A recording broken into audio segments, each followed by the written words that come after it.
कन्हैया लाल मिश्र प्रभाकर स्वातंत्र्य संग्राम की ज्योति और पत्रकारिता की साधना में जिन साहित्यकारों और गद्य शैलीकारों का अभ्युदय हुआ है, उनमें प्रभाकर जी का स्थान विशिष्ट है। हिंदी की लघु कथा, संस्मरण, रेखाचित्र और रिपोर्टाज की अनेक विधाओं का इन्होंने प्रवर्तन और पोषण किया है।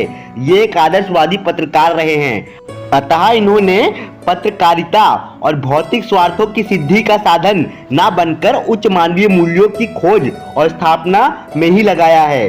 प्रभाकर जी का जन्म 29 मई 1906 ईस्वी में सहारनपुर स्थित देवबंद ग्राम में एक सामान्य ब्राह्मण परिवार में हुआ था।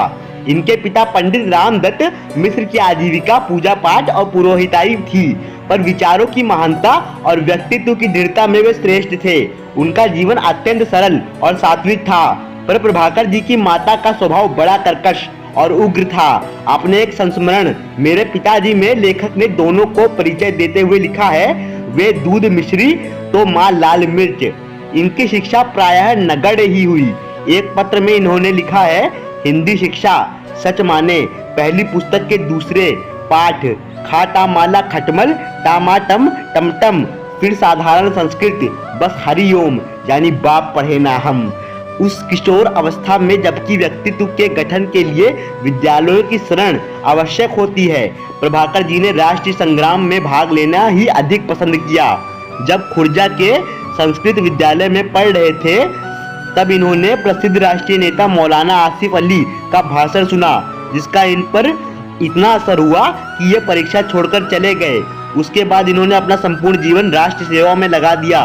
ये सन 1930 से 1932 तक और सन 1942 में जेल में रहे और निरंतर राष्ट्र के उच्च नेताओं के संपर्क में आते रहे। इनके लेख इनके राष्ट्रीय जीवन के मार्मिक संस्मरणों की जीवंत झांकियां हैं, जिनमें भारतीय स्वाधीनता के इतिहास के महत्वपूर्ण पृष्ठ भी हैं। स्वातंत्र्य के बाद इन्होंने अपना पूरा जीवन पत्रकारिता में लगा दिया।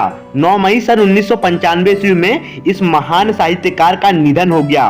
प्रभाकर जी के प्रसिद्ध प्रकाशित ग्रंथ हैं रेखाचित्र, नई पीढ़ी की विचार, जिंदगी मुस्कुराई, माटी हो गई सोना, भूले बिसरे चेहरे। लघु कथा में आकाश के तारे, धरती के फूल, संस्मरण में दीप जले शंख बजे, ललित निबंध में क्षण बोले कण मुस्काए, बाजे पायलिया के घुंघरू।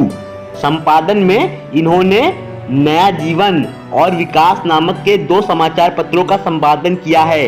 इन पत्रों में प्रभाकर जी ने सामाजिक, राजनीतिक और शैक्षिक समस्याओं पर आशावादी और निर्भीक विचारों को प्रस्तुत किया है।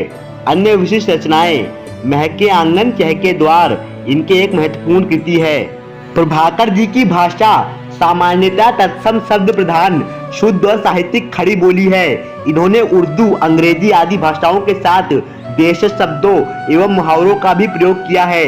सरलता, मार्मिकता, चुटीलापन, व्यंग और भावों को व्यक्त करने की क्षमता इनकी भाषा की प्रमुख विशेषताएं हैं। वर्णनात्मक, भावनात्मक नाटक शैली के रूप में इनकी रचनाओं को देखने मिलता है।